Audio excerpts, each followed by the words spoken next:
All right, quick video here via Unity Politics. I am Dave, and I'm going to just lay it out there. Based on the people who are left running for president in a serious manner, and they're really just three people. The Green Party guy, okay, if you want to vote Green Party and it's on the ballot in your state, okay, it's not a wasted vote, but certainly not anybody who really has a chance to win the election. So you're down to two people technically, but there's a third person that could certainly pick up momentum as people realize, they come to their senses as to how bad the two major political parties have become with their candidates. I'm talking, of course, about Donald Trump and Joe Biden. And again, honestly, if you were to pick between those two people, I would have to favor Donald Trump over Joe Biden.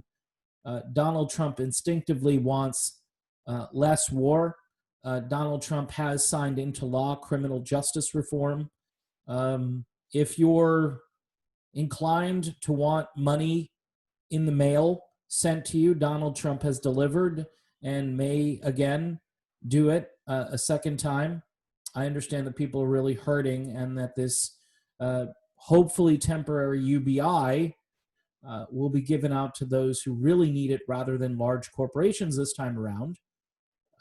Trump also said recently, not too long after I said this on Twitter, that if schools don't reopen, funding for those schools should be given to the parents. And then I was told that's a very libertarian idea. It's a common sense idea. It's a practical idea. Let the parents figure out how to spend that money. Someone said you could send kids to like a micro school and you'd have $154,000 to send 10 kids to school. I think that would be great funding for a school of 10 kids. You could have one teacher who gets paid really well, and you'd have more than enough stuff for the classroom, that's for sure. I mean, you could pay a teacher in a royally good way, or you could even split it up and you could have 3 teachers and each kid could have a teacher, you know, or 3-4 kids could have a teacher. So anyway, it's just a thought. It's just a thought. Doesn't mean it's, you know, something that could happen. But of the two people left, I would consider Trump. Now, a better choice though than Trump or Biden would be Libertarian nominee Jo Jorgensen. Now, I've been talking about Jo since she got in the race. She kind of slapped Tulsi Gabbard around a little bit, and apparently she has backtracked on that a bit, praising Tulsi Gabbard's foreign policy. And here's for you Tulsi fans, and we all get offended. I've gotten offended by Tulsi Gabbard, obviously. I've gotten offended by a lot of people doing this particular channel, and I have gone on rants and tirades, and people have unsubscribed from me. I get it. You know, I was the Tulsi cheerleader. I still like Tulsi Gabbard, and I've gotten over my anger, but she's not on the ballot. And I've said this before, and I'm not voter shaming anyone. If you want to go vote for Tulsi Gabbard, go vote for her. That's your business if you want to vote for Tulsi Gabbard by writing her in.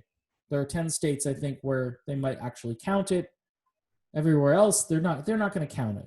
So Jo Jorgensen, I think, is going to be on the ballot in all 50 states. And if you care about anti-war, if you care about ending the Fed, if you care about civil liberties, if you care about the dangerous way the police has been used and deployed, like the U.S. military, and all of this military equipment that's being given to the police, then maybe you should consider voting for a libertarian. If you care about free speech, I know there are a lot of folks on the left that say they care about free speech, but when they hear something egregious, they hear something that just doesn't, you know, it doesn't land inside their worldview, they tend to call it hate speech. And this is, I mean, straight out of the pages of 1984. It's just phrased differently. And people go, well, so what? Yeah, so what? You're losing your ability to speak truth to power. Even if you're a conspiracy theorist, even if you've been banned off of every platform, and that is, I mean, this is basically a public utility at this point.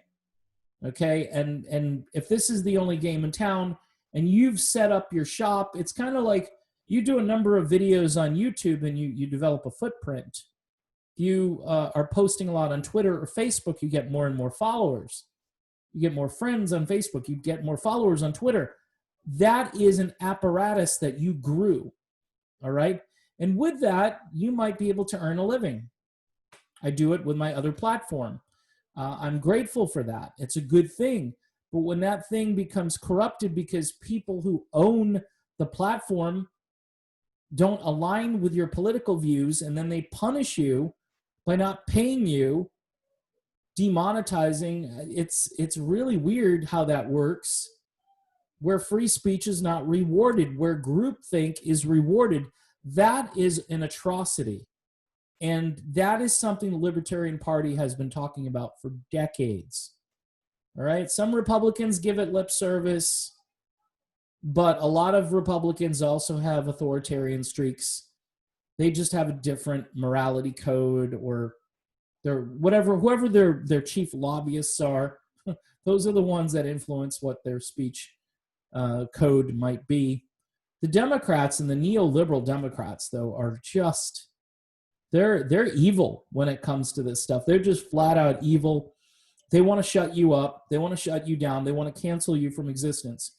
That's in anybody who votes for Joe Biden thinking they're going to get some backdoor progressivism. No, it's going to be backdoor authoritarianism. It's going to be the worst of two worlds. You're not going to get your true progressive reforms that you want. You're going to get watered down reforms. You're just going to get, like a reform in name only. Different kind of rhino. And then you're going to get a lot of lip service when it comes to these issues that you care about. And then for folks that like to converse, we're going to have the free speech police go around and throttle back all of the sort of opposing and contrarian viewpoints out there. And you may say to yourself, well, some of this stuff is vile. Yeah, look, Twitter, go on Twitter for a little while and see where the vile comes from. And it's not being stopped. And you could make an argument toward decency and too much profanity, and you could set up certain rules on your platform and so forth. But that's not being done. It's supposedly free speech, right? But it's when it comes to important political issues and this current situation with the germ floating around, I'll just say that, people aren't allowed to tell the truth. So again, you need a vigorous defense of the First Amendment, and you need a vigorous defense of the Second Amendment. Good way, and by the way, people have castle doctrine. People should be able to defend their property. All right, class warfare, all right, if you want to fight class warfare by changing the rules and getting laws passed, then I'm probably with you. But if you're going to do it by force and by scaring people out of their own domain, the one that they worked for their entire lives, I say bring on the Second Amendment full strength. Bring it on. All right, and there are going to be a lot of people out there who are worried that the police are going to get defunded. It's happened already. It happened in New York City, right? Where the police got defunded. So then, and it's really tough, I know, for people who want to exercise their Second Amendment rights in New York State. It's not easy for them to do that. So you've got sort of a double jeopardy thing where there's no protection. The police aren't coming, and you've got no defense. And the bad guys are going to get the weapons because they're going to acquire them illegally. And, again, if you're against law and order, you're not going to try to get those guns off the street. See, this is my conservative streak. I say people who have firearms illegally, those weapons should be confiscated and they should be arrested. quite simple. But it seems as though we go a little further in worrying about law-abiding citizens than we do about criminals. Again, criminals aren't going to obey the law, so that's why they're criminals, all right? Law-abiding people don't get rewarded for obeying the law. They lose their rights. That's what's happening. Again, I'd like a libertarian perspective on that. And, you know, there's a dash of authoritarianism in there, but I would say it's under the guise of public safety. If you want to call it authoritarian, I would just call it law and order. And if you don't believe in law and order, you know, you should believe in some law and order. I mean, government is supposed to protect the citizens. That is not a crazy conservative right-wing position that people should get protection and the state should protect people. They pay taxes, right? And there's a police force and there's a fire department and there's the state police and then there's, you know, the Army National Guard and your state National Guard, depending on where you live. So, yeah, it's libertarian. It's also probably Republican to some degree, but the way the Democrats are going these days, I don't know what they believe in. If they just believe in chaos and when Biden gets elected, they'll pull the plug. That's my theory, is if Biden gets elected, all this stuff, the COVID stuff, the BLM stuff, it's all going to just calm down and almost go away. And if that sounds like conspiracy mongering, I don't really care. But in the meantime, you can do something better for the country. You can vote for somebody who would put a stop to endless war. All right, number one. And it was number one with Tulsi. She had me at anti-war. So I ought to be applying that same scenario and that same judgment over to Jo Jorgensen. Now, when it comes to Howie Hawkins, I just don't think he's a serious candidate, and he comes off in a lot of ways like a neoliberal.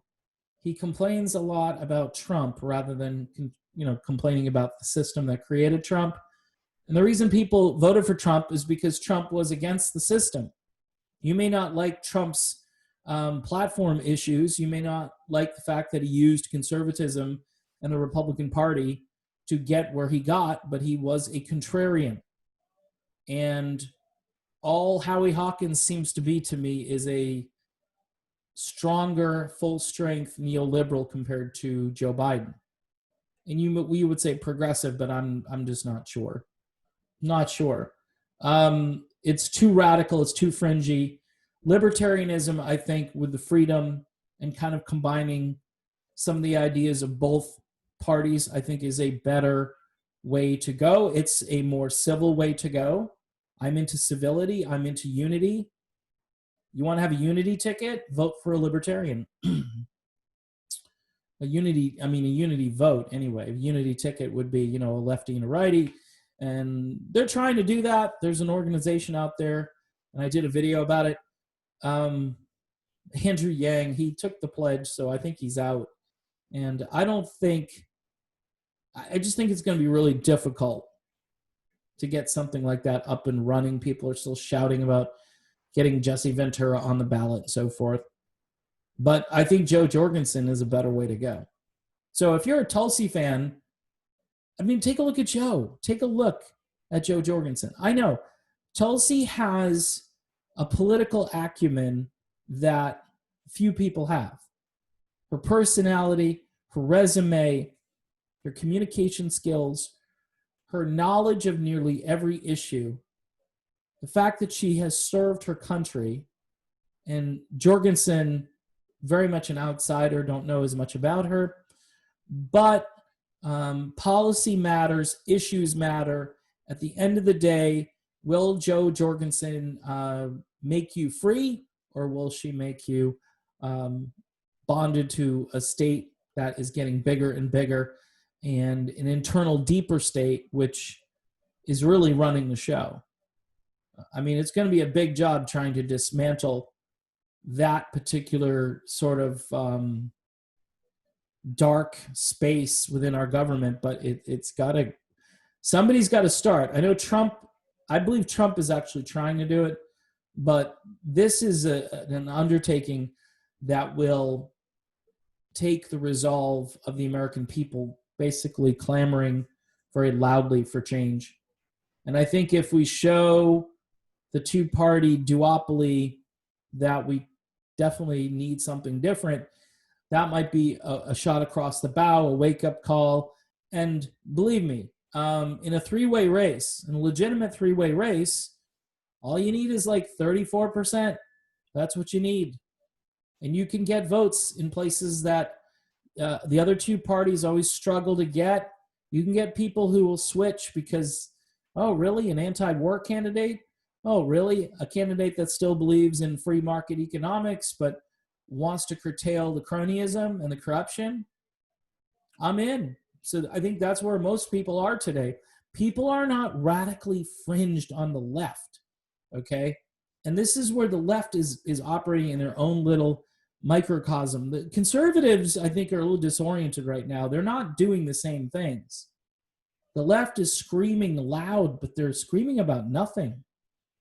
I'm not saying that their concerns aren't important, but when I say they're screaming about nothing, I'm talking the nothing is really their impact. The people really get a look at their ideas. They want change and they want anti-establishment, but what does that entail? What does that look like at the end of the day? So Jorgensen ends up being a moderate in many ways. Live and let live tends to be very moderate. It tends to be what most people want. I will treat you, all right, the way that I expect to be treated. And you should treat me the same way, vice versa. It's pretty easy. Live and let live. And that's where libertarians, that's where their entire argument is. You want to be over here doing your thing that's not in my wheelhouse per se. We both have the freedom, and neither one of us should be yelling and screaming at each other about it. We should just coexist. And we should get along with each other. But, I mean, we don't have to be buddies. That's freedom of association. You don't have to force us into the same room or anything like that, but we should be decent and civil to each other if we're put in those situations. But I'm not seeing any of that right now. It's just screaming, yelling, outrage all the time. Unity politics is where it's at, and I think Jo Jorgensen might be the best solution. Again, if you're a Tulsi Gabbard fan, just take a look at her. Take a look at her resume. Take a look at her platform. You may disagree on the economic issues. I'll tell you what, Tulsi Gabbard was definitely a closet capitalist. What she wanted to do basically was take the money that we'd save from the military and use it wisely, use it more wisely, spend it on the people who really have needs. Kind of libertarian in some ways, but it's still taxpayer money.